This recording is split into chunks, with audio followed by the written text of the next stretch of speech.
Chelsea! Chelsea! Chelsea! Chelsea!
Hello, everyone. Welcome back to the RCBian Chelsea Fan TV.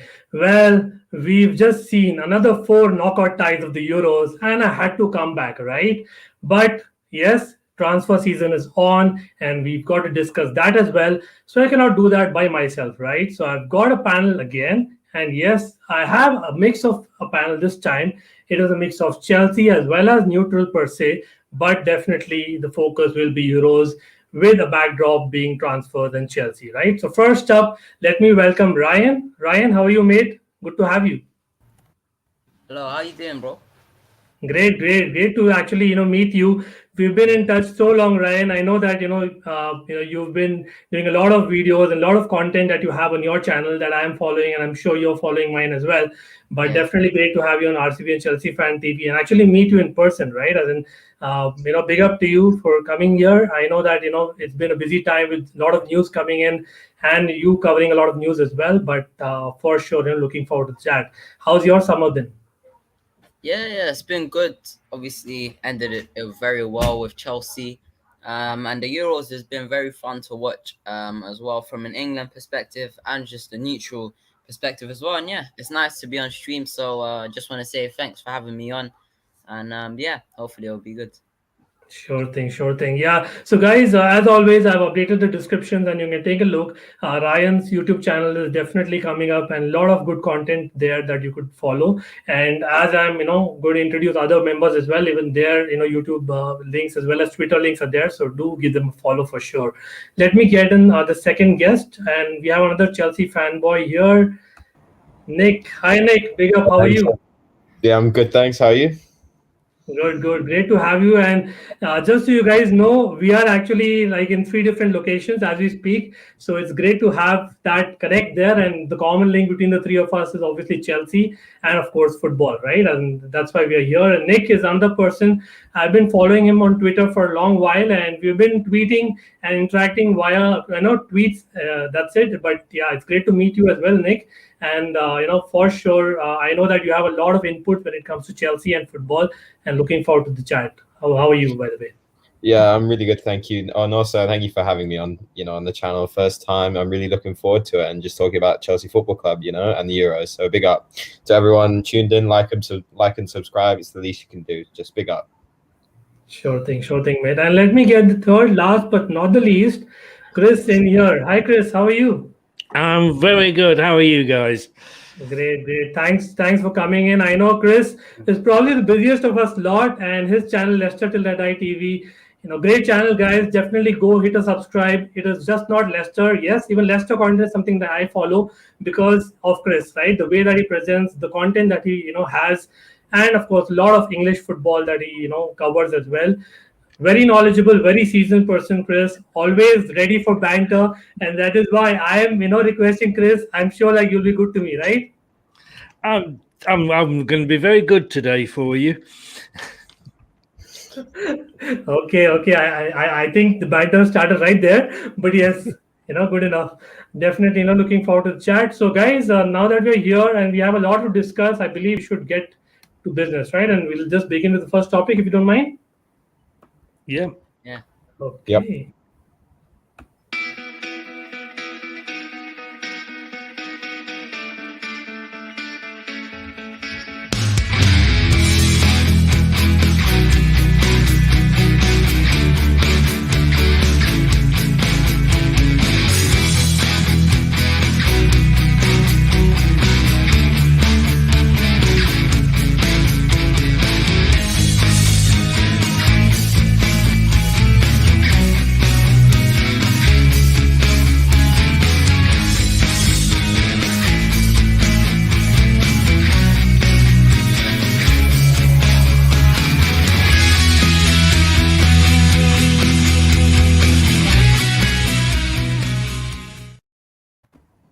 Okay, so you know what? There has been history created, yes, recreated, especially for England, and you never know, it is coming home. That's what I would like to say, and I'm sure many of you as well, right?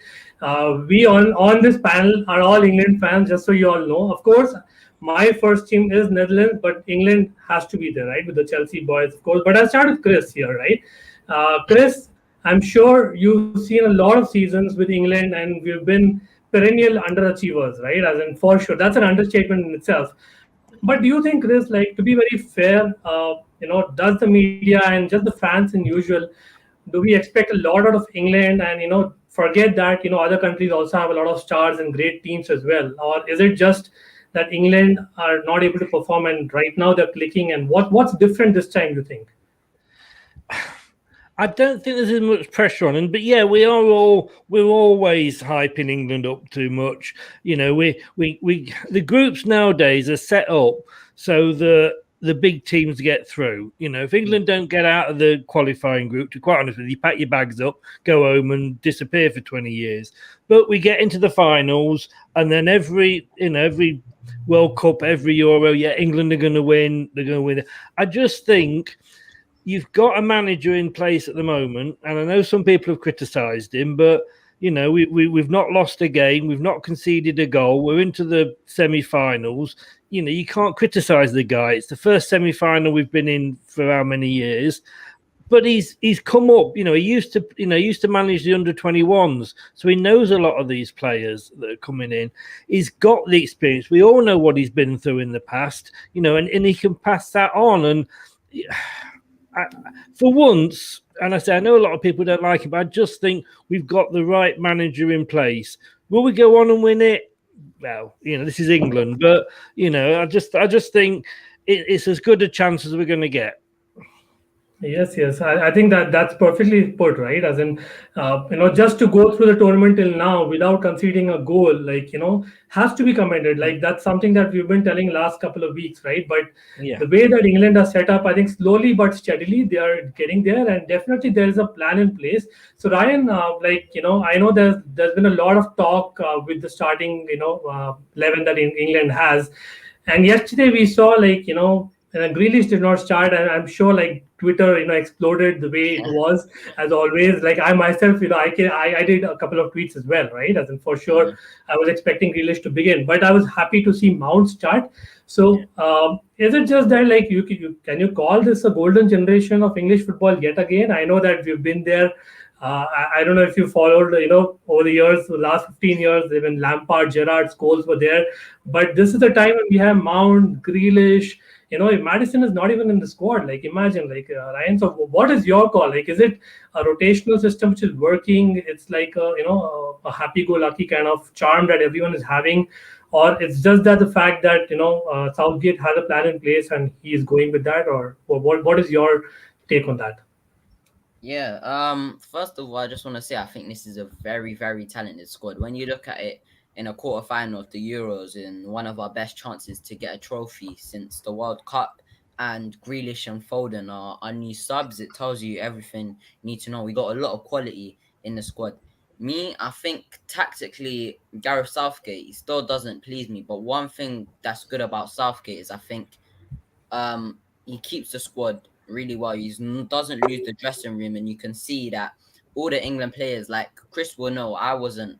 Oh, Chris is a lot older than me. He's watched England a lot longer than me. Careful here. Not to be rude, but no. You watched England more than me, and you can see back then with the golden generation, the chemistry wasn't really there. There'd be Chelsea players by themselves, Liverpool players by themselves, and like they take that rivalry from the club into international football. And what you can see with England now is that they're all friends. The chemistry is really good in the camp. Gareth Southgate's keeping the squad together, and I think he's built a very solid defense and foundation of the squad, and then building up, because I think the two DMs of Phillips and Rice, and then he's got the back four and then the back five at times. At times, we look like we can't create that much, but defensively, we look really solid. And then when you got players who are confident, who don't have problems with the managers, players like Jack Grealish, players like Raheem Sterling, Jadon Sancho, Mason Mount, when you got those attacking players, they can get you out of it. And that's what we've seen with Germany. Like, we're not all over teams, but the defense is solid. And then we got so much quality up front, and they're all confident, all firing, all on form, that they can get us out of the trouble, and defensively we won't get caused too many problems. Yes, great points made there, Ryan, for sure. Like, another stat just throwing out there. Like, I think Southgate has equaled the number of knockout matches that he's led England through, right? And that is, I think, a huge achievement in the history of European football, English football in general, right? As in, of course, back-to-back semis in major tournaments is something that you cannot undermine at all. Like, for sure, like, it's a good vibe, and let's continue with that. But having said that, Nick, definitely, I think we've got to touch upon a little bit of Chelsea here for sure, right? As in, now Yeah, we of are the course. only club, and we are the only club, I think, having a representative in each of the four semi-finalists, that is left. With Italy having, Jorginho Emerson, Spain having Azpilicueta, England, of course, having the three Chelsea boys, and of course, Denmark having the Danish Maldini. But I would stick to the first semi-final, which is Italy-Spain, right? As in, we have Azpilicueta versus Jorginho, our captain, versus the vice captain, right? As in, I know that Azpilicueta does not play such a big role in Spain, but for you, like, do you think he has been like the major change after he's come in? Spain hasn't lost. That is the reason, or is it Jorginho who would have more leadership qualities at the international stage?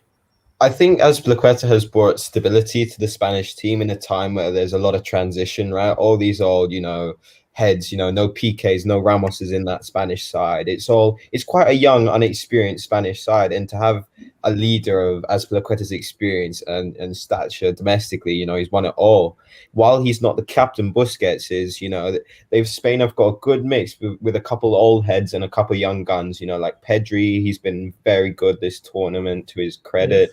Yes. Unai Simon, also young goalkeeper. Yeah, he screwed up for one goal, but he saved them a lot. I think Enrique has to take a bit of credit too for what he's done with Spain. Coming back after that, shocking 2018 exit to Russia on penalties, they go through on it. So I think that shows a lot together as a team to come together, mix of these new talents that haven't really played together and in a full system and setup, and they've come and they've done pretty well. Honestly, I wouldn't, if Spain were getting into the semi-finals, I genuinely didn't think that with the squad they had, because I underestimated them, I'll be honest, and I'd love to see them prove me wrong. I always love to see, especially Chelsea players in any team. Feel free, to do well. I love to see them out there, and it's likewise with Italy too. Mancini has them ticking. They're just. If we're talking about England being, there's that solid defense and there's that attacking unit, I think Italy is probably that best representation with all that cohesion there. They're just a unit. That's what they are. They just gel so well. They work together. They understand each other.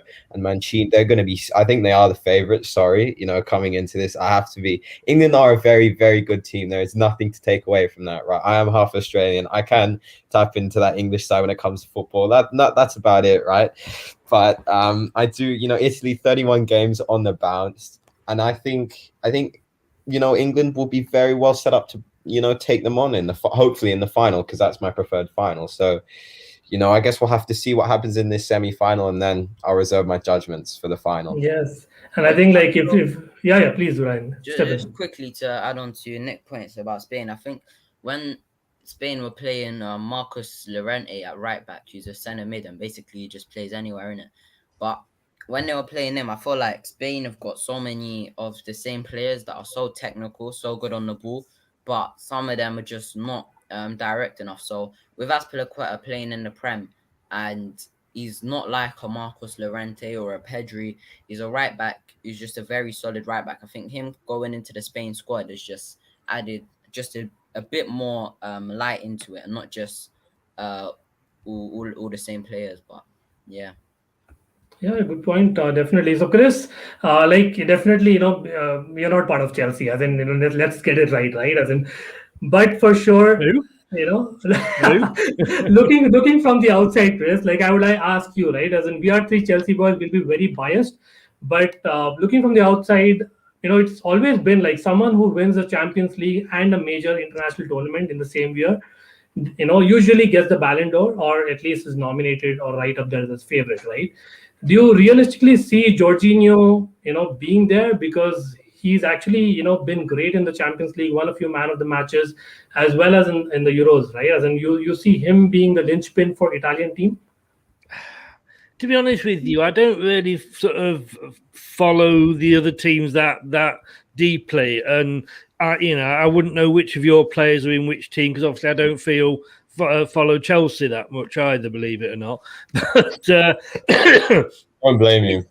yeah, I'm sure you don't follow. I mean, you know the main ones Right. of any team, but I'm not that into sort of other teams, if you like. But I think you've got to hand it to Chelsea when you look at they've won the biggest tournament in Europe as at a club level.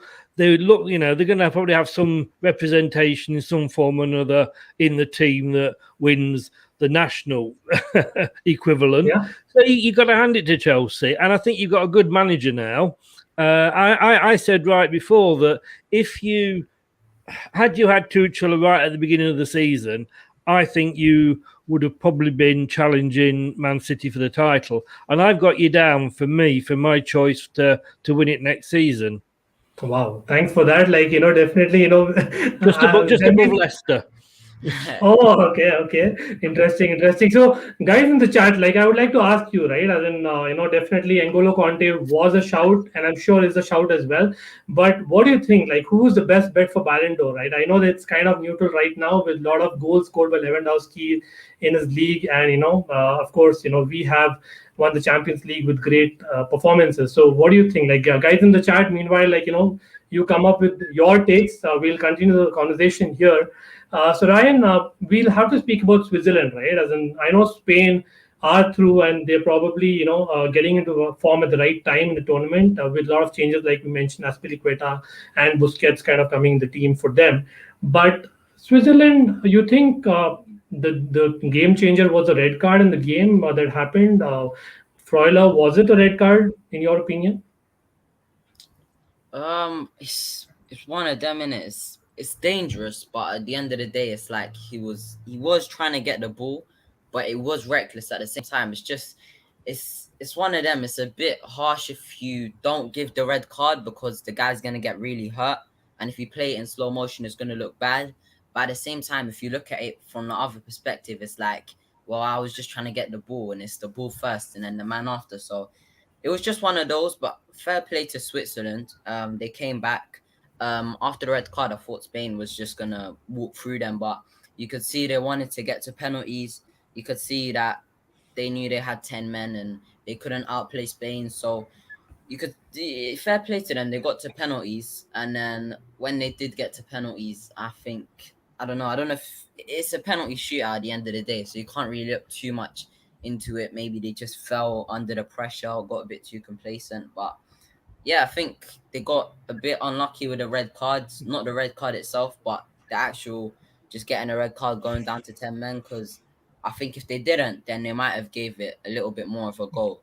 Just paying rather than just making it go to penalties. So it's unlucky for Switzerland, and also Granit Xhaka not playing as well, which if you told me that before the tournament started, I would have laughed at you. But honestly, that performance against France was one of a kind, and maybe Yeah. they did miss him as well through suspension. So it's unlucky. It's unlucky for Switzerland. Yes, yes, agree there definitely. So there are other teams as well, right, in this round, like Czech Republic for one, right. Before that, I'll just quickly address this. So well done, Chris. Proper fan. Only Chelsea fans go seeking validation from other club fans. So Chris, I'm sure like you must be happy there. I like that, man. I like that, man. Yeah, Bobby is fair always, right? As in big up to Bobby Yeah. as well. Yes, coming to your Nick, like Czech Republic, like that is the team which eliminated my favorite team, Dutch, for that crap of a first half or what. Like I was like thinking, like, come on, the way they fought against Dutch and then they played against Danes in the first half, they just totally gave it away. I don't know what went wrong. So do you see Czech Republic and Ukraine kind of teams overachieved, and that's something that was probably their level, or they probably had a chance? Like, would you big up them, or what do you say? I think, of course, I think they overachieved. Like, let's be real, on paper, they don't have the best squad, and the Czech team, I can only name the West Ham boys plus Schick just because of this tournament, and likewise in Ukraine, it's Yarmolenko and Zinchenko. Those are the only two Ukrainian players that I know off the top of my head. But I think we've seen a real switch up this year in the Euros. A lot of underdog stories. Denmark, for an example, coming through to the semi-finals, especially coming strong after what happened to Christian Eriksen. It's very humbling and very awesome to see them come through and pull through and get to this latter stage in a European tournament. And we've seen great upsets. Especially linking back to Switzerland versus France. Who would have predicted that? None of us here, honestly. But yeah, for sure, they definitely have overachieved. But I'm always welcome to see these, these smaller countries, unexpected, that fly under the radar and do well, because we always love to see an underdog story, don't we? Yeah. Yes, as long as they wouldn't have eliminated the Dutch. But yes, I get where you're coming from, right? Yeah, it feels hard, but so can I just say, supporting Leicester, yeah, we love the underdogs. Exactly. Yeah, fair I play. understand that totally. Yeah, You got to get rid of Frank de Boer. You got to get rid of Frank de Boer. That's all I'm going to say. But yeah, he's already gone. I believe he's already gone. gone. Right? But Fair yes, play. yes. Get him out. The smaller teams, it's For less sure. names, but it's more cohesive and more chemistry. So it's Yeah, nice. yeah. So, Chris, talking about the Danes, right? As in, you have Kasper Schmeichel there, we have the Danish Maldini, Christensen there. Like, I'm really impressed with the Danes, right? As in, like just like the Switzerland, I'm very impressed with their wing backs, right? I think Miley is one. Miley is probably the form person for Atlanta as well this season, along with Gozens. But Denmark, do you realistically see, forming like, a huge problem for England? I actually really, like if I have to wear my neutral hat, see a 50-50 game. Denmark are in that form, and that, of course, that kind of motivation that they have for Christian Eriksen and the likes, right? And the episode is something that you cannot cover. But what do you think?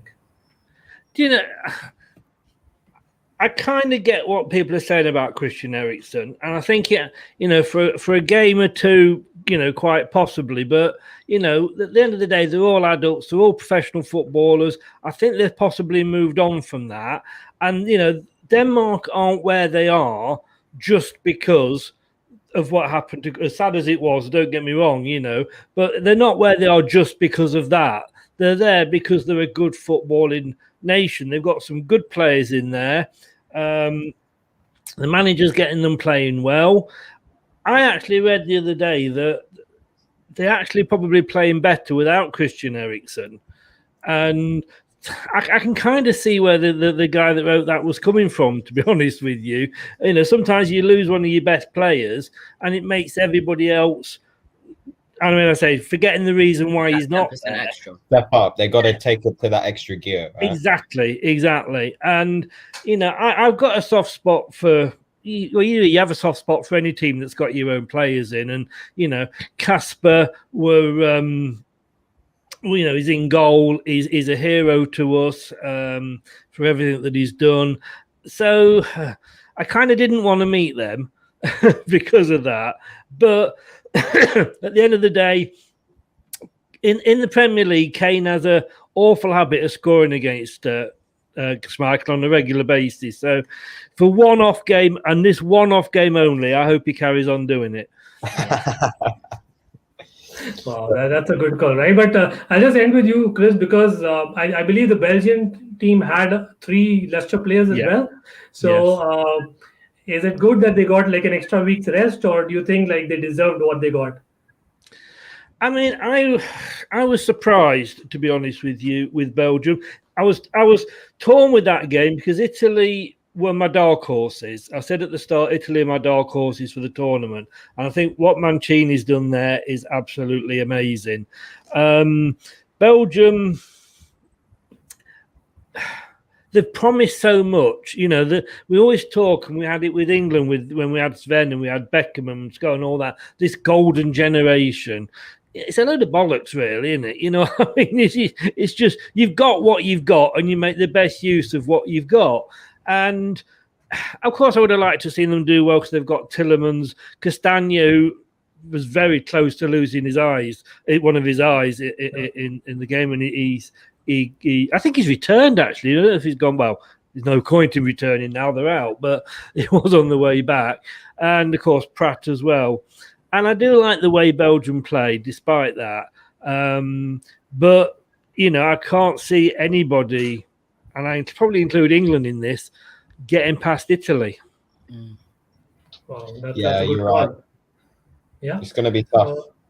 It's going to be tough beating Italy. They are the form team. That is a fact. That you don't go 31 games unbeaten. No, Just concede. I think they've only conceded 2 goals, and they've played better teams than England too. But that, yet again, that's nothing to take away from the English team. I think on paper, you know, they've got a very similar, you know, qualities and strengths. You know, they've got very strong defense, very rapid attack, and a pretty strong midfield. So it'll be quite interesting which side could get the better of each other. they've rode the luck a little bit into a couple of the games, Italy, but you know that's just, you know, a team that's on form does gets that bit of extra luck because they make the luck. The only thing that is keeping me hopeful with England is I think we're doing a bit of the German psychology this tournament, is that, and we always start tournaments bad. You know, we never start well. Euro 96, we couldn't beat Switzerland in the first game. But this tournament, we're doing what Germany do every tournament, and that is start slow and get better and better and better as it's going through.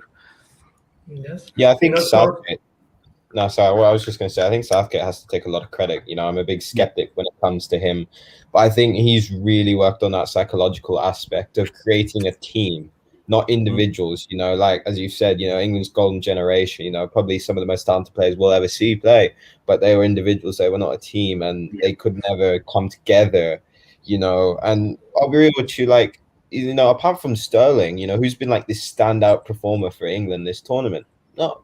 They've all just been very solid and very good. They're all working together, you know. They're not being selfish. They're thinking about the team. They're putting that team first. And with that mentality, I think it could go a long way, especially when the finals at Wembley to just get psyched up and gassed up for that game, you know. And I think will all the fans be allowed to come back, or is it just like 60% capacity for that game? I've read today that it might be a full capacity. If it is, you know, that's a huge edge. And considering if they get there, that's a definite factor that could play into their hands.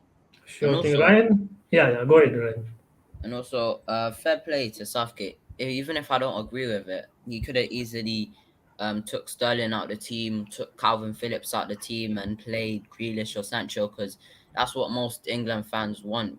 Because everyone wants to see Grealish, everyone wants to see Sancho, everyone wants to see Foden, but I think he's probably prioritized being solid more than the attack, because he knows that defensively we're not the best.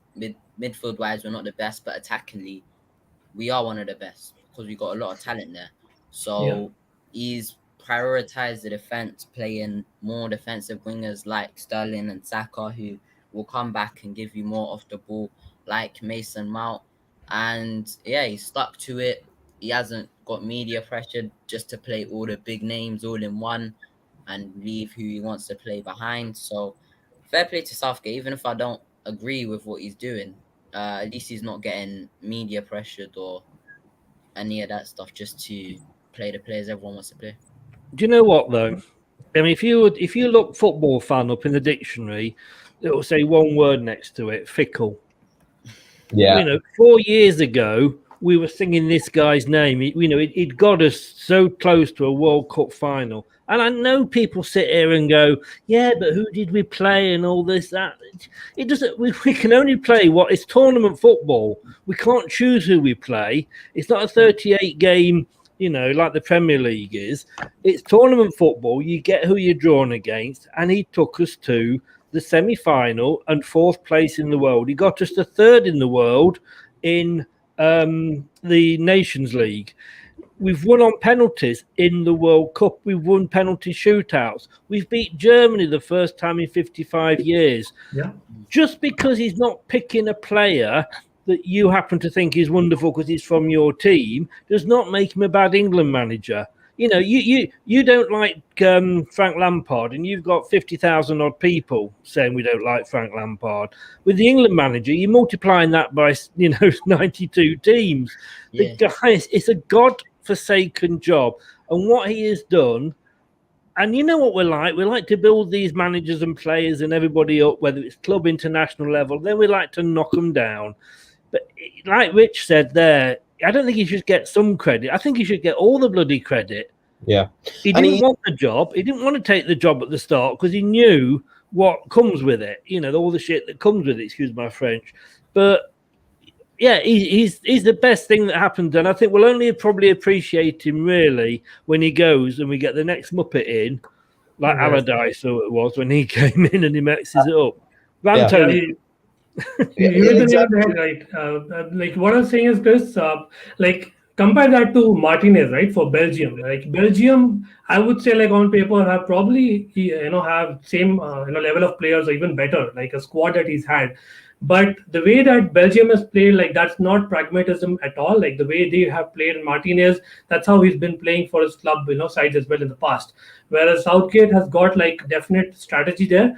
But speaking about Belgium, I am really gutted for the ex-Chelsea guys as well. Hazard, seeing him with that cap on, being injured, towards the end. I really wanted him to basically, go out on a high. I don't see him realistically playing at the highest level another major tournament, but we never know. Hopefully he'll come back from his injury, right? But yeah, great chat that, guys. Definitely, quarterfinals was fun and looking forward to semis.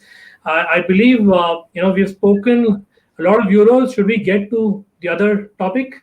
Yeah, let's move it on. Yeah. Okay. Cool.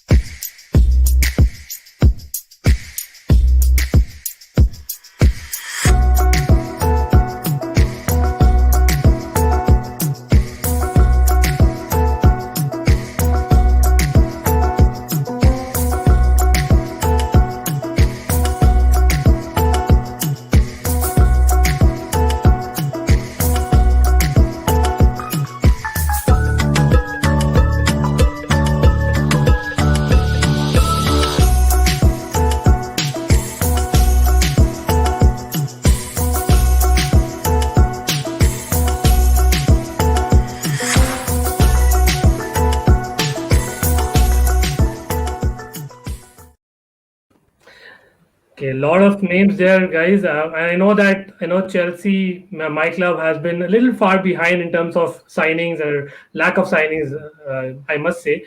But Nick, do you see the Euros are a prime reason for us not really, going to the next level when it comes to maybe talks with players, or it's just a matter of, us not getting over the line? I think it's just a matter of time with these things. I think obviously we all think the main target for Chelsea is Erling Haaland, even though he's not part of the Euros. Still, these things take time. The amount of money that we'd have to spend on Haaland, that can't just be just agreed on in one day. It takes a lot of time and a lot of gears to click into the right place. It took United in 2 years to get Sancho, right? We just got to work away at Haaland, and I think our deadline should be sometime towards the end of this month for him, because that's when Borussia Dortmund's preseason camp comes back into force, and I think it'd be really good to get a definitive answer then. But although I do want, to have a couple other additions to the squad, maybe a couple free transfers too. I did see Leicester get, Ryan Bertrand in, even in just an older, experienced head back in the dressing room, someone like that. I'd even take someone like a Van Aanholt, as a backup, backup left back, basically. Someone like that, an older, experienced player that you can bring in, who knows the club. I think we do need to aim for that star target in Erling Haaland, but we do need to add in a couple more squad reinforcements just to keep the mentality and, the quality, maintain that quality within the dressing room. So, yeah, it just takes time, but it can't take too long. That's all I'm going to say. I want stuff done by the end of this month. Then I'm going to be a happy bunny. Yeah. Can I just add to put basically on what Rich says there? If you were to get all the players back that you sent out on loan, you'd have virtually another team, wouldn't you? Yeah, exactly. 5 teams. Actually, you know what, we have to sell first. That's the major target, I would say, priority per se. So we are having, I think, at least, if I'm not wrong, 15 to 20 players back on loan who really need to be sent on loan or sold again, right? And that's what I believe has already begun. So this week we did see a couple of players, as we saw, Gilmore going on loan, Victor Moses finally going out of the club. All the best to you, Victor. Great servant to Chelsea Football Club. But yes, coming to Leicester, we have to speak about it because I must say, Chris, I am envious. I'm sure every Chelsea fan is as well. The way Leicester just goes about the business, right? As in the scouting mechanism that you guys have, I think 9 times out of 10, Leicester gets it right. And the cost at, Leicester buys these players, at Patson Daka for one. He wasn't an unknown player per se, right? I mean, I would say he was definitely right up there. Haaland has played in Salzburg, and so is Patson Daka, and he scored a lot of goals in not a number 9 position. So how do you manage to get people, at such a less rate you feel? First of all, can I just say on behalf of every other 91 football clubs in the football pyramid, thank God Man United have finally signed Sancho. It has been absolutely dragged out. Sky shares have gone down because they've got nothing to talk about now. But thank God that it's gone through. Look, we've had a good transfer window, not say transfer window. We've got a good transfer setup at the club, and it's no reason why any other club can't do it. I mean, I laughed earlier when I saw the fact that you got Ndidi linked with yourself there. Tillemans is linked with Liverpool. Soyuncu is linked with Man United. I mean, we're not a selling club here. We don't have to sell anymore. We're not a poor club. There is no club that is in that top flight now that needs to sell. West Bromwich Albion turned down £30 million for Man City for Johnny Evans in the January transfer window. We bought him for £3 million at the end of the season, but they didn't need to sell because they wanted to keep him to try and stay up.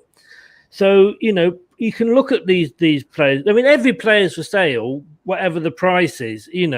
50 million for Chilwell. Thank you very much. That was a £50 million profit because he cost us nothing. 80 million for Maguire. That's basically paid for our new training facility. But players are now looking at Leicester City. When you look at Daka, right? He was at Salzburg. He was probably going to be playing in the Champions League next season. You look at Soumare, Lille, French champions, playing in the Champions League next season. Soumare, Man United were interested in, would have got Champions League next season. Ask yourself, why are they choosing Leicester, who's only in the Europa League, over these other clubs or staying at where they are? Because they look at Leicester and we are doing what every other club is not doing correctly. We're bringing talent in. We're not wasting money. We make mistakes. Of course we do. I can reel off a load Soumare that we brought in. Sorry? Slimani. He was because Slimani. But he did us okay in the Champions League that year. Yeah, I remember. He scored a couple headers. Yeah. He just wasn't used to the best of his ability. But we get these players in, we get them in young, and then if if Chelsea want to come along and pay us 70, 80 million pounds for a player that we paid 24 million for, we'll take that every day because we'll just go out and do it again. What you've got to be asking yourselves as fans of Chelsea, fans of Man United, fans of Arsenal, why aren't you doing it? Why can a club like Leicester go and find these players and talk them into coming to a, you guys have got the names as these clubs, you're the so-called Big Six. Why aren't you doing what we're doing? Yeah, Ankit, you're muted.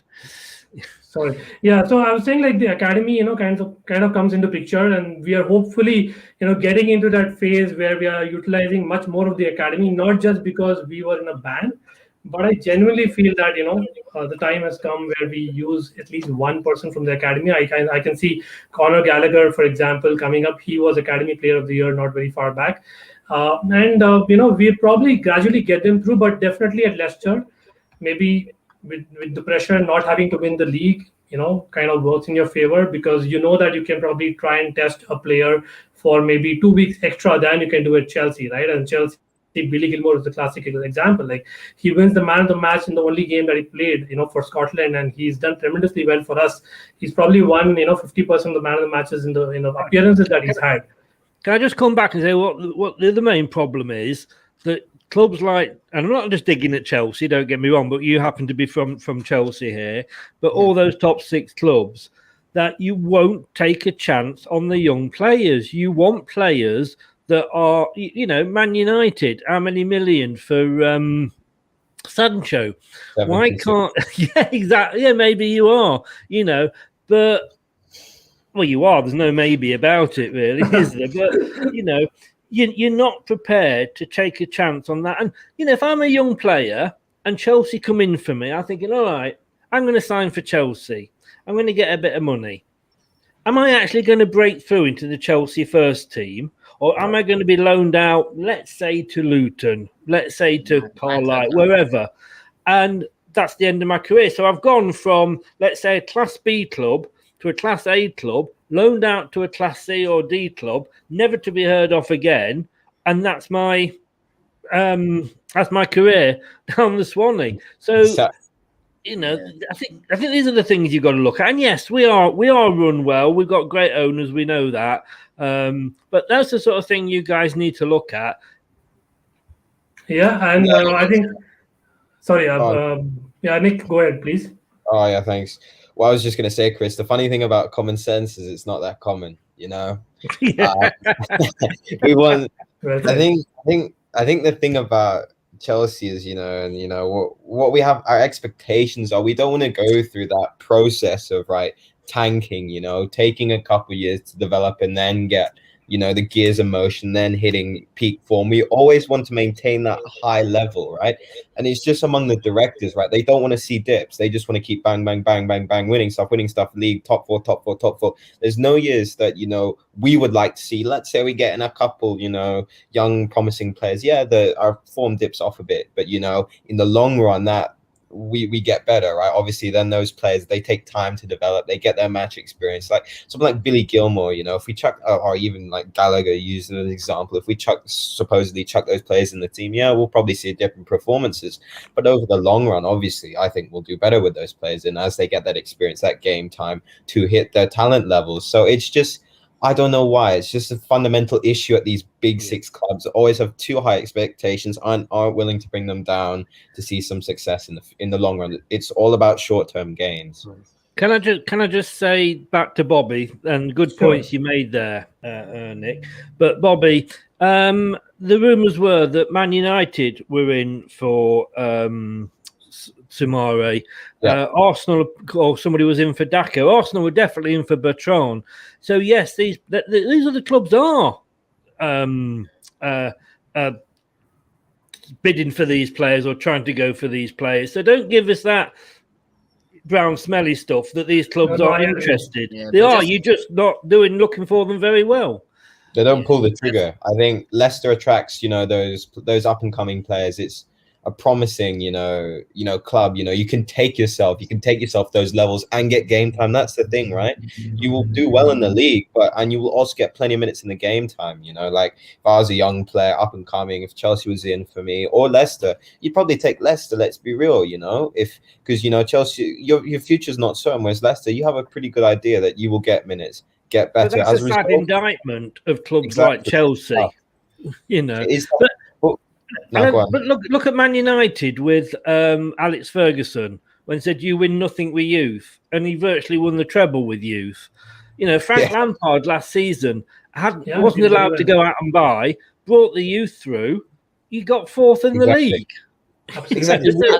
Just to add on, I think also with Leicester, I think Brendan Rodgers done an interview, and then someone asked him, "What do you look for in a young player?" And he said, hungry and coachable. So when the young players come in, I think one thing with the big clubs, like someone like a Kai Havertz or Jadon Sancho that's coming in now, because all the spotlight's on them, there's so much expectation, and then they'll get built up and built up and built up, and then they get built up to such high heights because of the price tag and the hype, that when they do perform at maybe a lower level and then start to develop into the player, there's just so much hate from the media and from the fans because they set such big expectation. But with Leicester, I'm not saying there's no expectation. Of course there's expectation, but you don't have to go in and perform like the next coming of Cristiano Ronaldo for you to be expected or by the fans. So they come in, you train, you're with Brendan Rodgers, you're gonna get minutes, and then because not as much people will watch Leicester, they're not watching that player week in, week out. So slowly but surely, they're developing. And you look at someone like Wesley Fofana, who's been one of the best centre-backs in the Premier League last season, who's just been thrown into the deep end. I'm not sure if one of the Leicester centre-backs got an injury or something, but thrown into the deep end and has performed really, really well. So with Leicester... Now he's being linked to, every other club going. Right? Because they want that finished article. They don't want to take a chance on Fofana. He doesn't play, then he doesn't come well. And don't get me wrong, he will probably move on. I mean, we can't afford to go out and buy a Sancho. We can't afford to go out and buy a Haaland. So we do have to go and shop at these, slightly cheaper prices. But if you're going to want them, you're going to have to pay for them. Maguire, we wanted 80 million.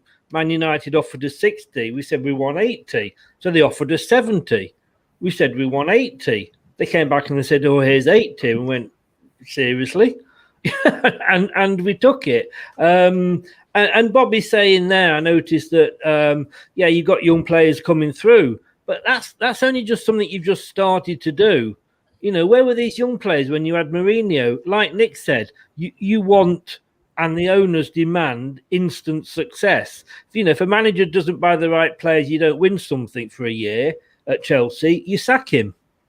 Well, I think Ryan Bertrand is an example, right? As in Ryan Bertrand, for me, like many fans in general, football fans forget, like he had 2 excellent years at Chelsea. Like I would say 1.5 years. The Benitez season, which was an unpopular season for Chelsea fans per se, but he played a very important role in the Europa League. And of course, the Champions League final. Like he is someone that probably, if Mourinho would have stuck with him, I would say like he would be a left wing back today or left centre back, right? But now Leicester is going to take him. Like that's something of a lesson maybe for Chelsea as well as having that balance. Like we spoke about Sancho, right? Now Sancho going to Manchester United. Well, it's great. He's a young talent after all, and signed for big money after 2 years, like Chris said, right? But I'll probably come to you, Nick, for this. Nick, like now that Sancho is signed for United, right? Again, like we speak about the big 6 clubs missing out on youngsters. Like Mason Greenwood was probably the man of the hour. Like he is the person for me, like as a neutral, like from Manchester United's point of view, I would say that he was probably the most talented in Manchester United. But now that they have extended Cavani as well as, signed Sancho, like, do you see people like Mason Greenwood, etc., will have problem of not having a lot of appearances? What happens at Chelsea? Yeah, I hear that. I think you've provided some really, useful and valid points there.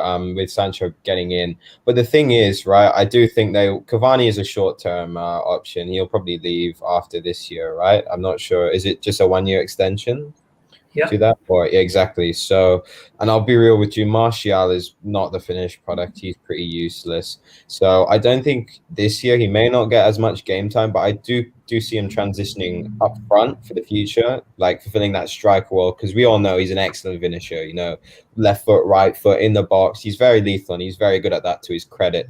I mean, maybe this will stint his development a bit, but yet again, it's that reliance on getting these big money signings in and not developing it. And I guess we're quite hypocritical on that too. I mean, we're linked with Haaland, right? Of course, we weren't the ones that got out and found him. We want that finished product in Haaland. So I do think, football does have to shift to more of a sustainable model, like a Leicester's model. You bring in these younger players, right? Because that's what we're seeing. Average squad ages around Europe are all drastically dropping. You're not relying on these 28, 29, 27-year-olds now. You're relying on the 21, 22-year-olds. Like, it's a big shift towards football, how young, squads are becoming in Europe. And I do think, pursuing that long-term sustainability will be key instead of that short-term success. And I do think for the future, under Tuchel, we could build, a more sustainable model, bringing in academy players with some experienced signings too, and something like that. I just want to see more, equal game, to be honest. Give everyone a chance, not just taking it all up like this, but just see a bit more quality spread throughout the game. It's always nice to have more competition, and if it can be more long-term success, I'm all for it. Yeah, I'll come to Ryan. Ryan, like we saw a lot of names in that short video that I did, right? So, like you've been speaking about youngsters and us, scouting players. Like I know that Declan Rice is probably a main target in midfield, but we've been speaking about a lot of options, on this channel. But what is your take, like, on Declan Rice versus someone, say a Chouameni or someone who from abroad who kind of would take 6 months to bed in, while we already have a Kante and a Jorginho who understand the league? What is your preference? Yeah, I think first of all, I think Declan Rice is a good player. I think he's better, definitely, off the ball and defensively than on the ball. But I think he shields the back four quite well. He does a good, quiet job where he sits and then he lets players roam and go ahead, and he doesn't really take all the limelight, but he just anchors the team like what Calvin Phillips is doing now.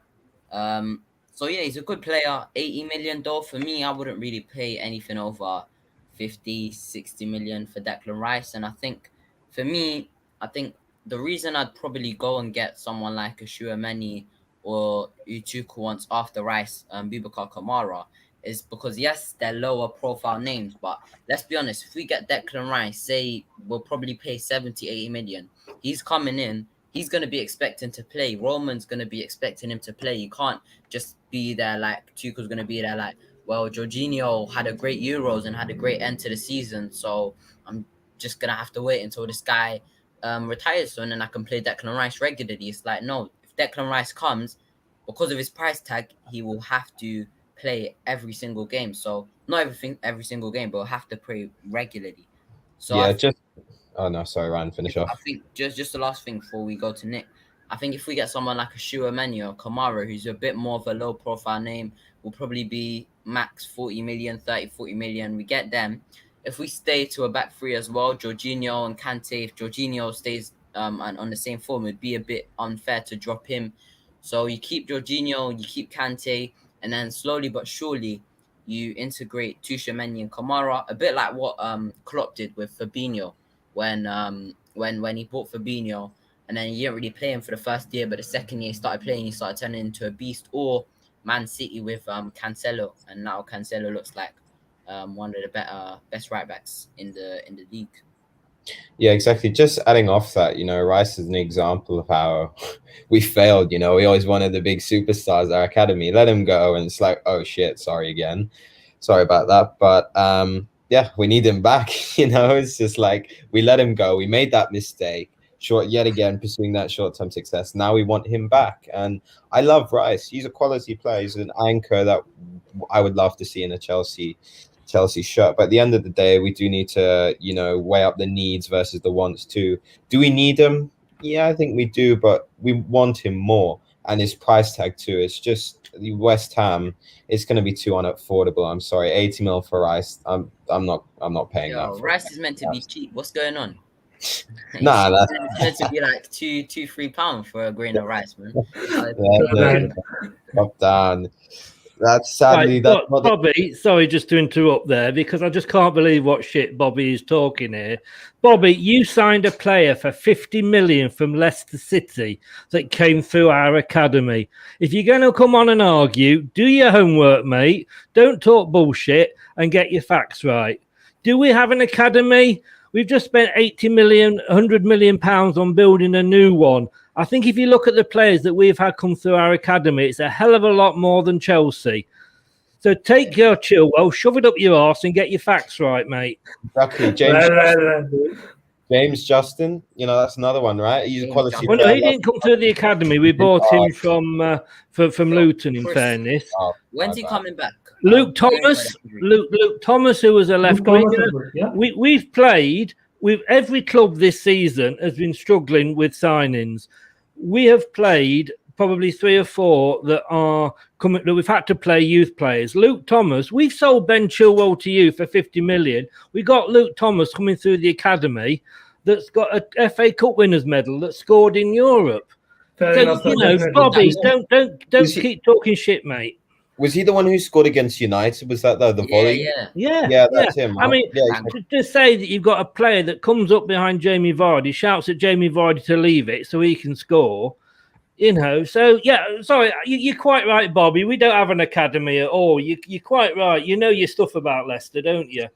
No one is good. Guys, it's a game of opinions, right? Definitely some opinions are right, some are wrong, some are have an opinion about your own club, but don't come about opinions about other people's clubs. Yeah, if you're totally bullshit. Uneducated assumptions, like it's fine to have an opinion, but if it's just not particularly valid or uneducated, just keep it to yourself. Yeah. Anyway, having said that, guys, great chat. Thank you for the insight that Chris has given us. Sorry for going off on one there. No, that's okay. See, we are all talking with passion, right? We are all fans for a reason, and we know our club inside out. Just like I would definitely, fight with you for anything that goes against Chelsea, which are against a fact. I totally get that, Chris. But yes, great insight to how other clubs, manage and how it's kind of balanced. And I'm sure, we will, focus on our youngsters a lot more and let the Euros get over. We will sign maybe a good couple of players, the best players, you never know. And we are, champions of Europe, and hopefully Leicester, having signed the players that they've done, I believe they will be a great shout as well. So we should move on to the next topic, which is the final topic. I've still got you down for winning the league next season. Okay, so we'll get back to the Euros, for a quick prediction.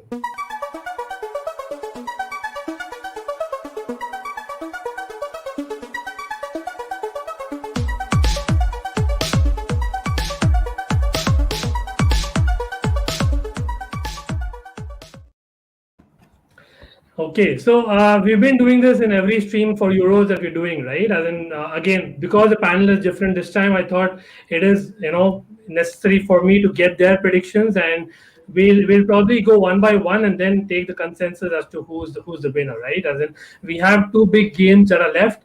Of course, Italy and Spain. I'll probably start with Ryan. Ryan, our captain and vice captain, Italy, Spain. I know Italy is a form team. We've been talking them up. But do you see Spain, coming back with an upset? Nah, it's so hard to big up Blues Clouds TV. It's so hard to look past Italy right now, man. Like they're so cultured on the ball. They can keep the ball so well. Their patterns of play, like when I was watching them against who was it? Was it I think it was Belgium. And the way they were keeping the ball with the patterns of play and everything, like I forgot it was Italy. I thought it was like a prime Spain or something. So yeah, but they still got Chiellini and Bonucci, old school defenders who still love to defend and still got that passion. So listen, I'm gonna have to back Italy because it's so hard to look past them right now. How about you, Nick? Yeah, I have to agree with that. I don't know if Spain have enough gas in the tank. It's hard just coming off penalty shootouts. We saw that with England in the last World Cup. Scraping through against Colombia and then just didn't have it in the end. And I think that's a similar thing with that's what's going to happen to Spain. Really, I think they've just let it all out. They put their heart and soul into it. But Italy are just a classy team too, so they should get through fine. Come on, Chris, you've got to give me the surprise by picking Spain there. I can't, mate. I can't. I said at the start, didn't I? Italy were my dark horse. We know, Italy just get in front. We know what they're like at defending. They just set it up there, park the bus, and I want Italy to win as well. That's the thing. I think, I like Mancini. I thought it was hard done to at Man City, and Spain. I just think, they've had their moment. They've had the day. Yeah. I just can't see. And I said this earlier. I just can't see anybody getting past Italy. Okay, so obviously, yeah, go ahead, Ryan. I was just gonna say Morata as well against Chiellini. Yeah, exactly. And Bonucci. Chiellini and Bonucci are gonna keep them on lock. Yeah. Totally, yeah. So definitely, I believe England is all our first or second favorite teams, right? As in, for sure, I'm assuming you're going with England. I know that Denmark is like a great team on paper and form, but I really genuinely believe that England, will at least reach the final, if not win it all. Anyone here going for Denmark? No. No. It's a tough one. That was simple. Denmark, I do think Denmark will give. I think it could be like a 2-1. A closer game than we think. Denmark have it all. They got nothing to lose. Whereas England have a lot more. Denmark have done exceptionally well this tournament, so they will come at England, and that's the thing. And I do think Southgate did get the team, on point against Ukraine. Right, he played that back four. He played Mason, Jadon, Sterling, and Kane up front. Now it's whether he's going to reserve back to that back five or play a back four against Denmark. I'm not quite sure because Denmark have been scoring a lot of goals. They have especially in the knockout stages, so they're quite good defensively. So it'd be interesting to see what he does. But England should be winning this game 9 times out of 10. I'll agree with you. Yes, totally, get it there. But yes, guys, so it is an England final that we are predicting. And of course, we'll come back. We are not yet predicting the winner. In form says Italy, but heart says England. I'm sure you all agree with that, right? Yeah, I do. A little bit more, right? But definitely, yeah, go ahead. I'm still going to back England, but I do think it'll be a very, very tight game. I think it's almost 50-50 for me, just because you never know with England, man. You get your hopes up, you think it's coming home, you get a beat, and then it all goes wrong, and everyone's, wants a therapy session with the local therapist. So you never know, man, with England, but I'm a back them, but I do think it'll be a tight game. Yeah, same. I do think England could edge it. I hope they do, because the home advantage. If it's a full house at Wembley, that's got to play into your hands. You can only build off that. Especially after the year we've had, no fans in stadiums, to get a full house at Wembley, all singing your name, all singing it's coming home, that must be magical to the players. So, it gives you that extra boost, extra motivation, especially to bring it home finally. And what it will do, to the country, especially, everyone's had shit years, just lockdowns, all that stuff. I've had, I haven't had it as bad as you guys, but even then still it'd be nice to get a bit of reward and get people celebrating on the streets again, coming together as communities. It would be lovely to see. So I think it could be like a 2-1, something like that at Wembley. So I hope it does come.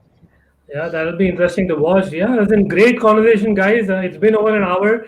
I can go on forever and discuss Chelsea and Euros.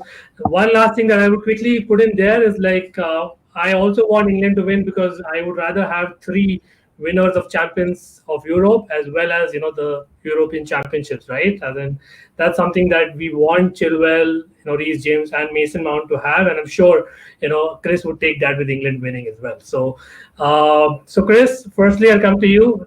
Thanks for your time, mate. Thanks for having me on. So sorry for losing it, but I just like you. If we're gonna have a discussion, I just like people to get the facts right. But good luck for next season. Like I say, I've got you down to win it. Don't let me down. I hope so too, mate. And guys, definitely go subscribe to Leicester LTID TV. Don't get it wrong; it's just not Leicester content. Even the Leicester content is quite entertaining, to be very honest, and a lot of facts. As Chris, is very knowledgeable, as you can already see. And I've got all the information there in the description, so definitely go ahead and subscribe and follow Chris. Great guy to follow, right? Nick, thanks for your time again. Definitely, we should have more of these. We've been tweeting, and with tweets, you kind of see each other, and we really don't know what is the real view of the person. But yes, that's something that I would love to have you again on the stream and discuss Chelsea and football. Mate, thanks again. Yeah, exactly. Thank you so much for having me on. It's been a great first episode on the channel. I look forward to more in the future. So thank you very much for that. Yeah, same here. And Ryan, my guy, definitely, that's something that you should follow. Rayyan Siars, a great channel. I actually watch at least one video of Ryan every day. Trust me, and that's a fact. Like, this guy has got all the facts. He's got all the news, Chelsea content, football content in general. I believe, Ryan, you also started doing a little bit of, other channels, other club people also coming to your channel. Maybe you can talk something about your channel. Yeah, just please subscribe to it and check it out. It's just Rayyan Siars, just my name, and it'll be linked down below. But yeah, thanks for having me on. It's been a pleasure. Big up Chris from Leicester Till I Die. Make sure to subscribe to him. It's been really And good. you, Ryan. Big up to my guy Nick as well, and big up to Ankit as well. Thanks for having me on, and big up to everyone in the comments as well. Chelsea Perspective, Blues Clouds TV, Rich Sports. Yes, definitely. Yeah, big up, man. Yeah, great conversation, guys, and we should meet again. Hopefully, when England wins the Euros, Yeah, and then exactly. we'll probably be in a happier mood. Now I can understand a little bit of itchiness coming there, but hopefully the form gets through us, right? And of course, with all the transfer news that are coming. And guys, for regular viewers of the channel, we will be back with some cricket content as well, as July is a cricket season beginning again. So watch out for that. And that's something that I look forward to as well, along with the season beginning. And till then, have a good one. Take care, everyone, and big up to everyone. Nice to meet you guys. Thanks for having me on. Thank you. Thanks, you, bro. Good job. Cheers. Take care, guys. Bye.